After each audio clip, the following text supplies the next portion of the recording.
Thank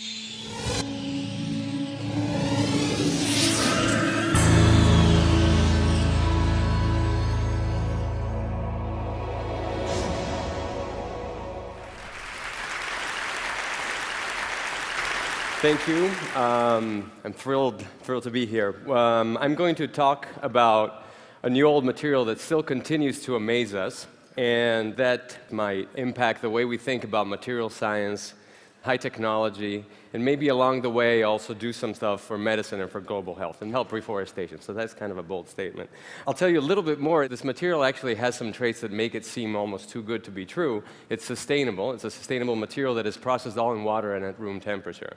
And it's biodegradable with a clock, so you can watch it dissolve instantaneously in a glass of water or have it stable for years. It's edible. It's implantable in the human body without causing any immune response. It actually gets reintegrated in the body. And it's technological, so it can do things that microelectronics and maybe photonics do. And the material looks something like this. In fact, this material you see is clear and transparent. The components of this material are just water and protein. So this material is silk. And so it's kind of different from what we're used to thinking about in silk. And so the question is, how do you reinvent something that has been around for 5 millennia? The process of discovery generally is inspired by nature. And so we marvel at silkworm, the silkworm that you see here, spinning its fiber.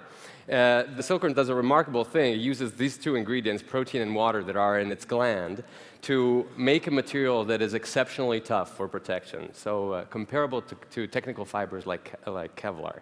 And so in the reverse engineering process that we know about, and that we're familiar with for the textile industry goes and unwinds the cocoon and then weaves glamorous things. We want to know how you go from water and protein to this liquid Kevlar and to this natural Kevlar. So the insight is how do you actually reverse engineer this and go from cocoon to gland and get water and protein that is your starting material. And this is an insight that came about 2 decades ago from a person that I'm very fortunate to work with, David Kaplan. And so we get this starting material. And so the starting material is back to the basic building block. And then we use this to do a variety of things, like, for example, that films. And we take advantage of something that is very simple. The recipe to make those films is to take advantage of the fact that proteins are extremely smart at what they do. They find their way to self-assemble. So the recipe is simple. You take the silk solution, you pour it, and you wait for the protein to self-assemble.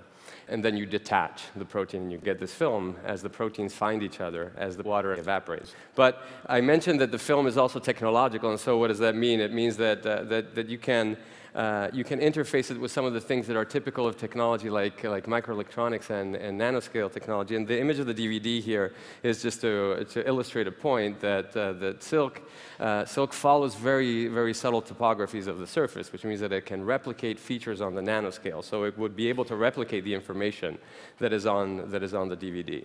And we can store information in this film of water and protein, so we tried something out, and we wrote a message in a piece of silk, which is right here, and the message is over there. And much like in the DVD, you can read it out optically.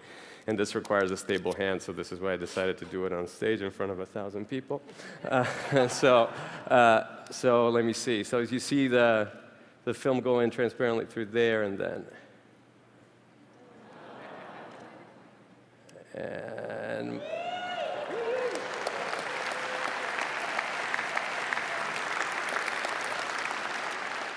And the most remarkable feat is that my hand actually stayed still long enough to do that. Once you have these attributes of this material, then you can do a lot of things. It's actually not limited to films, and so the material can assume a lot of formats, and then you kind of go a little crazy. And so you do various optical components, or you do microprism arrays like the ones that you have, the reflective tape that you have on your running shoes, or you can do beautiful things that if the camera can capture, you can add a third dimensionality to the film, and if the angle is right, you can actually see a hologram appear in this film of silk.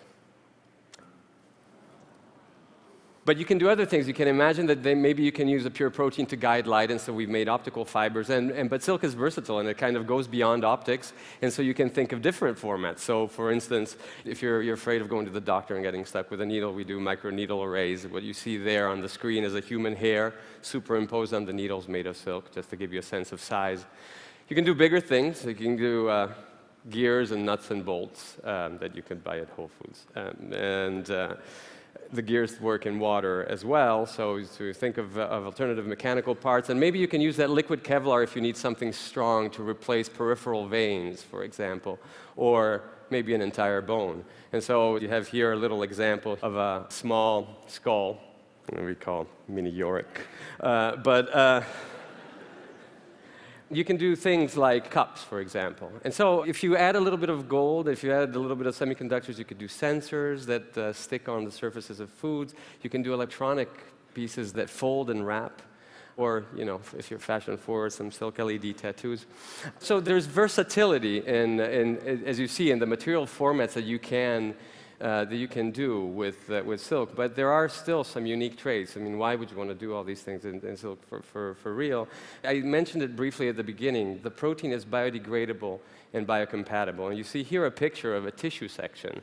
And so what does that mean, that it's biodegradable and biocompatible? You can implant it in the body without needing to retrieve what is implanted, which means that all the devices that you've seen before in all the formats, in principle, can be implanted and disappear. And what you see there in that tissue section, in fact, is you see that reflector tape. So much like you're seen at night by a car, then the idea is that you can see, if you illuminate tissue, you can see deeper parts of tissue because there's that reflective tape there that is out of silk. And you see there, it gets reintegrated in tissue. And reintegration in the human body is not the only thing, but reintegration in the environment is important. So you have a clock, you have protein, and now a silk cup like this can be thrown away without guilt. And unlike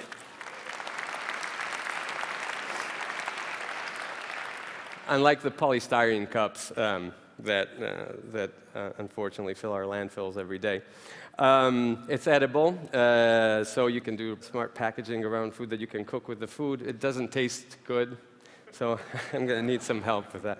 But probably the most remarkable thing is that it comes full circle. Silk, during its self-assembly process, it acts like a cocoon for biological matter. And so if you change the recipe and you add things when you pour, so you add things to your liquid silk solution, where these things are enzymes or antibodies or vaccines, then the self-assembly process preserves the biological function of these dopants. So it makes the materials environmentally active and interactive, so that screw that you thought about beforehand can actually be used to screw a bone together, fracture bone together, and deliver drugs at the same time while your bone is healing, for example. Or you could put drugs in your wallet and not in your fridge. So we've made a silk card with penicillin in it, and we stored penicillin at 60 degrees C, so at 140 degrees Fahrenheit, for 2 months without loss of efficacy of the penicillin. And so that could be